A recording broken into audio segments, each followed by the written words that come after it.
he has been speaking out against this indoctrination of radical left ideas for years. He still has his job at Portland State, which is amazing because they've tried every way in the world to get him out of there. And Dr. Gilley joins us now from Portland. All right, did I sum up your situation accurately?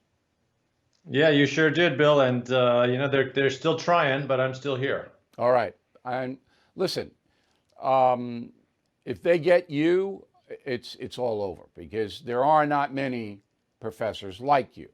So let's deal with the overarch in college first, then we'll go to high school. This critical race theory is challenged in very few campuses. Is that true?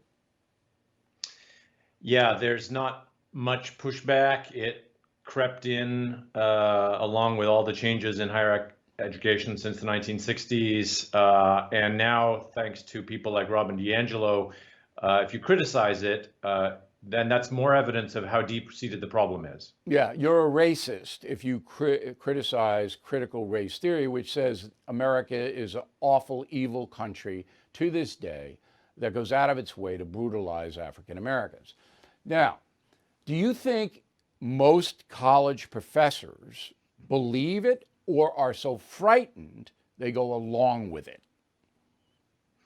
I think it's the latter, actually. And actually, I don't have a problem with critical race theorists. I mean, it's a free country. You can say any number of crazy things you want, and we have academic freedom protections, so that people can say crazy things.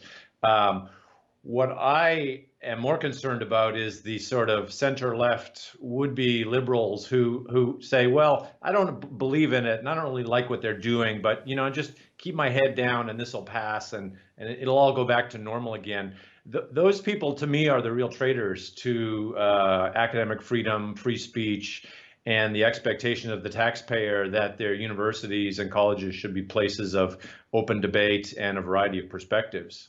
Okay, so you really don't believe that most college professors think America is evil, needs to be dissembled, and everybody who disagrees with them is a racist. You don't believe that most college professors espouse that. Well, don't forget, I mean, take a research university has professional schools, they've got engineering schools, science schools, they've got, people doing applied work. I mean, we tend to focus a lot on the kind of crazies in the humanities, in film studies and gender research, departments. But I mean, that's the very bottom of the swamp, Bill. I mean, when you fill the water up, it looks like there's not many swamp creatures. It's only when you kind of drain it of all those other practical and applied departments that you realize what's lying in the mud. Okay, now the students themselves, and I had lunch with 11 college students yesterday. I'm going to tell everybody about that in the final thought. But the students themselves, in high schools where they know nothing, and college where they know a little but not a lot, this is being rammed down their throat. So what's the damage, in your opinion, there? I think it's child abuse. It is child abuse. It is taking vulnerable and minds which have not had the benefits of exposure to lengthy formal education and telling them that there's only one way to think about the world, that you need to think of yourself according to your racial category. That's the first move. The second move is those racial categories are divided into oppressor and oppressed groups. And then the third move is if you're in the oppressed group, your job is to claim victimization and seek entitlement and reparations. If you're an oppressor, then your job is to show penitence, to seek forgiveness, to engage in performative acts of virtue signaling, and that is really your purpose. That's the social justice activism. I mean, I think at the college level, we can argue about, what should and shouldn't be allowed. But I think at the K to 12 level, this is nothing short of child abuse. I wrote a column, and it's posted on BillO'Reilly.com this week about victims and how it robs people, especially children, of incentive, Professor. That if you're a victim, it's like, oh, I can't succeed. I'm not even going to try.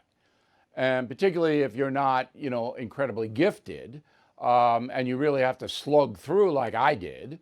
If you're being told every day, well, you can't succeed because you're black or whatever, well, why even try? Why just sit there and just demand stuff? And we're seeing more and more of that in this country. Final word, please. Yeah, and that's the plantation, and it's a kind of brilliant scheme, because if you can get everyone on the plantation and they'll all know which way to vote as well, then you'll never really have to contest an election again. Luckily, I see some reasons for hope. Free people who realize they want to be free, not victims. They want to be self-authoring, not told by white film studies professors what to think and read. And I'm hopeful that this will run its course. Wow, I hope you're right. But it's bad now. Fellow Americans, I am concerned about the US dollar. Huge debt, as you know. Will it stay as the world's reserve currency? That's why now more than ever, I recommend you diversify with gold and silver. And the only company I recommend, and have for years, is American Hartford Gold. I trust them. I've personally done business with them. They sell physical gold and silver delivered right to your door or put inside your IRA. And they make it very easy. So call them right now.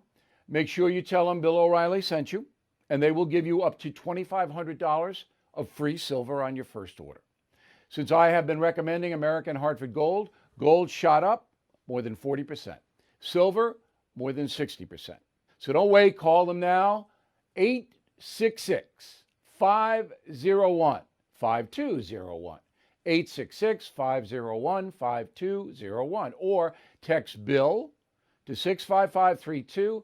Again, that's 866-501-5201, or text Bill to 65532. Bill O'Reilly here. Thank you for watching this video, and make sure you subscribe to the First TV YouTube page. Just hit the big red subscribe button below, and you'll get clips and highlights of my program, The No Spin News, every single day. We'll see you soon.